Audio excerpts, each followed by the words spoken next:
Hello again. This is Faith at House Fraud Homestead. Long time no see. I know I just uploaded recently.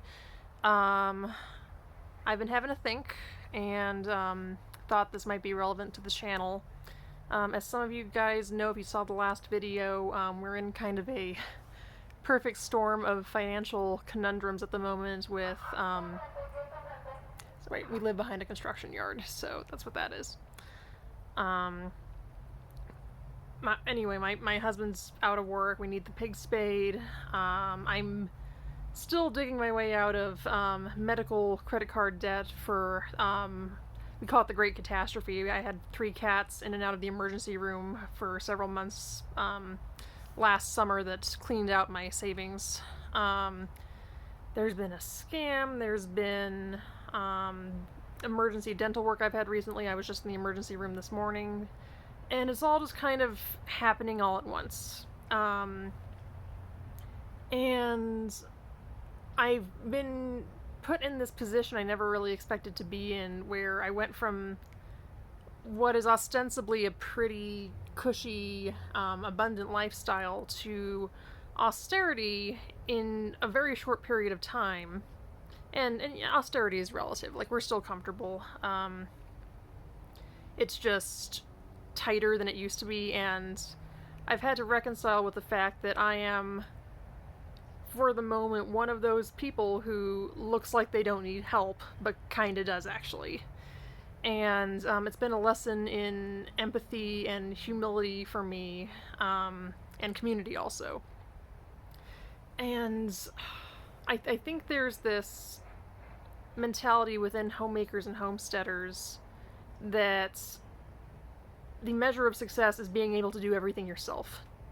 It's being able to produce all your own food and grow all your own food and take care of your house and take care of your family and be everything to everyone, especially, I think, for whoever the primary caregiver in that environment is. And the shadow side of that rugged individuality is toxic individuality and a propensity for martyrdom. I think it's easy when you've wrapped up your identity in independence to reject ways in which people would like to help and serve and bless you, and become embittered in that way. If you feel... I am recording. Okay, never mind. Sorry. Looked over and thought that I was not. But I think it's easy in these roles to kind of take on all the burdens and feel like everything's your problem, everything's out of control, and you're the only one who can put it back in control.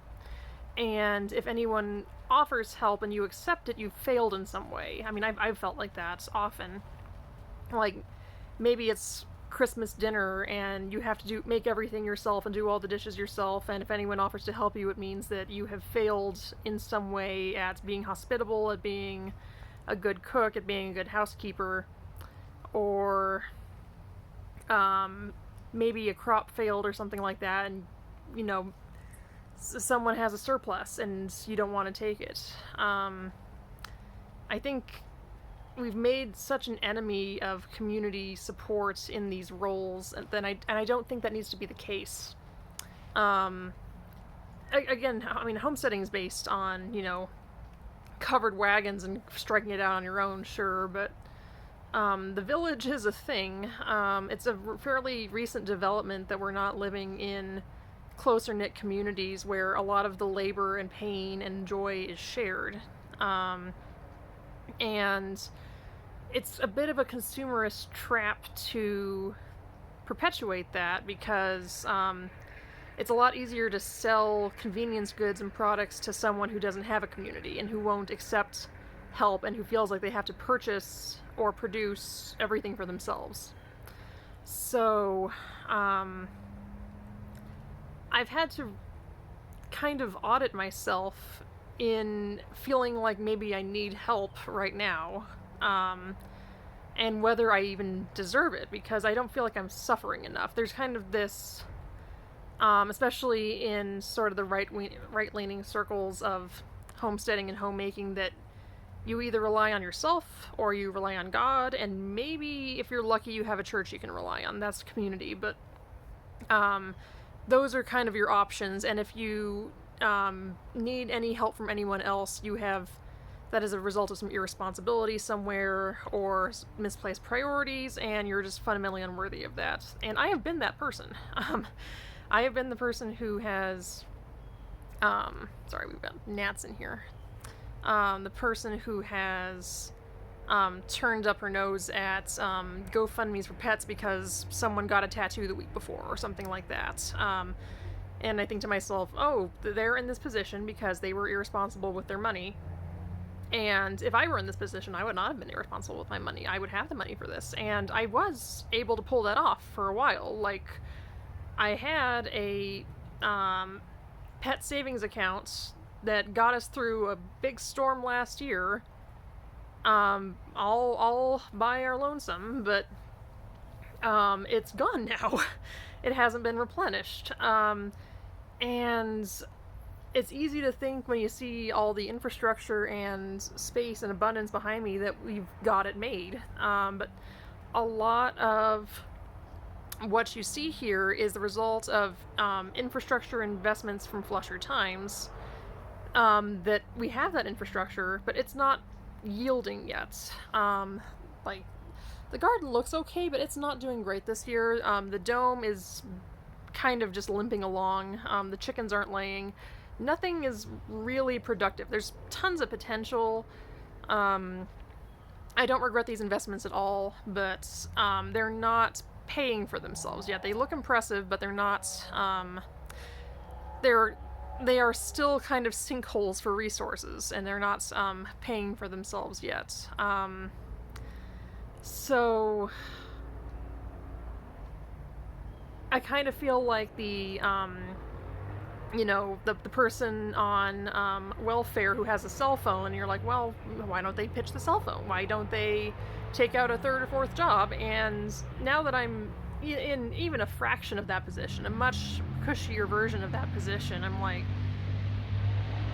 the little things and even the big things are not necessarily indicative of poor management or things like that. Like, the dome over here was an investment in food security after I sold an income property that was not making income. And I put whatever money I didn't put into this thing into stocks and savings. I burned through the savings on trying to be responsible for my animals. And the stocks were used to, some of them anyway, to pay off the credit card when these infrastructure investments went over budget in unavoidable ways. I've been trying to throw my resources at long-term improvements in well-being for myself and my animals and the planet, and we just didn't happen to have enough of those resources to anticipate every possible thing that could go wrong this time. And this is all me just trying to justify things to myself, and it's probably overkill, but it's just been a lesson that what you see on the surface is not always reality. And it's not necessarily a personal failing to fall on hard times, and it's not a personal failing to let your community help you. It still feels like it. God help me, it feels like it. But in the last year, the opportunities I've had to help somebody in those positions, like help somebody rehome a cat or that kind of thing, those are some of the most memorable and rewarding experiences I've had this year. And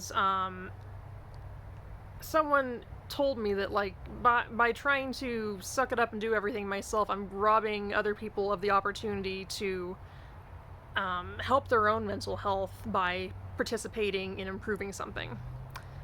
And I can't really argue with that. So we set up a GoFundMe for the pig.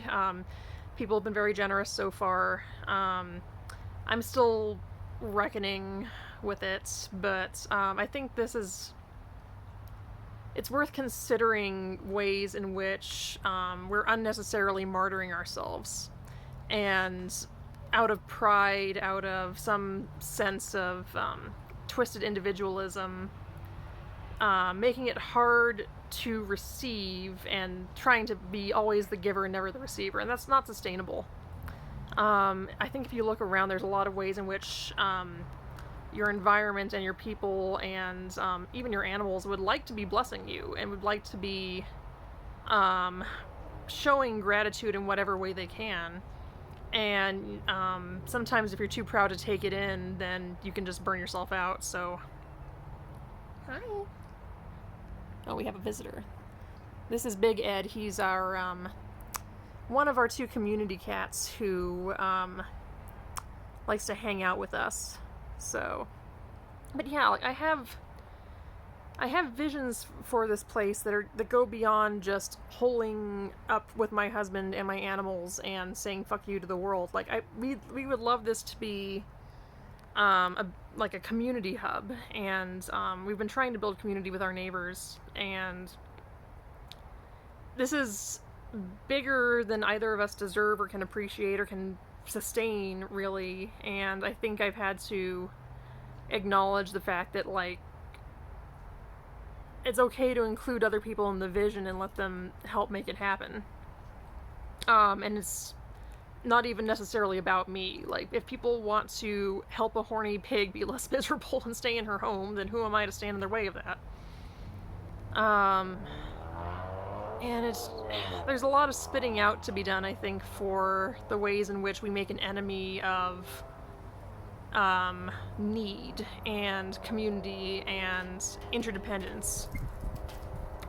So I'm still working on that, but I think it pops up in little ways where we reject consciously or unconsciously ways in which we could be more supported and less burnt out. And they're there if you look for them. Maybe your kid doesn't make the bed well, but they would like to try, and that's, some grace could be extended to the perfection that's expected. Or maybe your animals are inconveniencing you to try to show you love, and you're just, absorbing the inconvenience and not the love. So it's pretty pervasive, I think, and there's opportunities to be fed as much as you feed, so to speak. So that's the thought of the day. Thank you for indulging me. I have some time off work coming up soon, and I'm hoping to do, probably first thing, a health journey video and a what I have done to recover from the gut impact of antibiotics, because that's a recent thing. I've had to be on antibiotics 3 times in the last year, and I've been able to patch my gut back up with the same protocol every time, so it's at least anecdotally tested.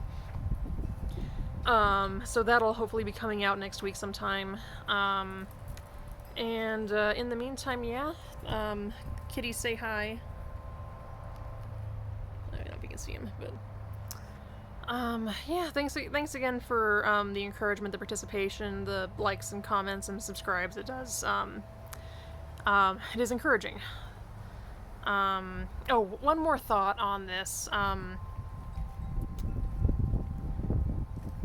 You hear back there, that is a recently purchased, fairly expensive wind chime, and that also got me up in my head about, like, okay, if I had just not bought this and this and this and this and this over the last several months, I could have anticipated that the pig I was told I was spayed wouldn't actually be spayed and been prepared for it. And I think another layer of the humility that's required to not be completely exhausted is to let people ease discomfort before it becomes struggle. I think the need to conspicuously struggle is part of this, like, austere Protestant worth ethic shit that we just need to spit out. Like, it's minimal skin off a lot of people's nose to make our lives a little bit easier right now, and I don't think it's really necessary to struggle, I guess. I don't think we need to be exhausting every single personal resource and every other avenue before we even ask for help. Um, I know some people might disagree, and that's fine. But it's voluntary. It's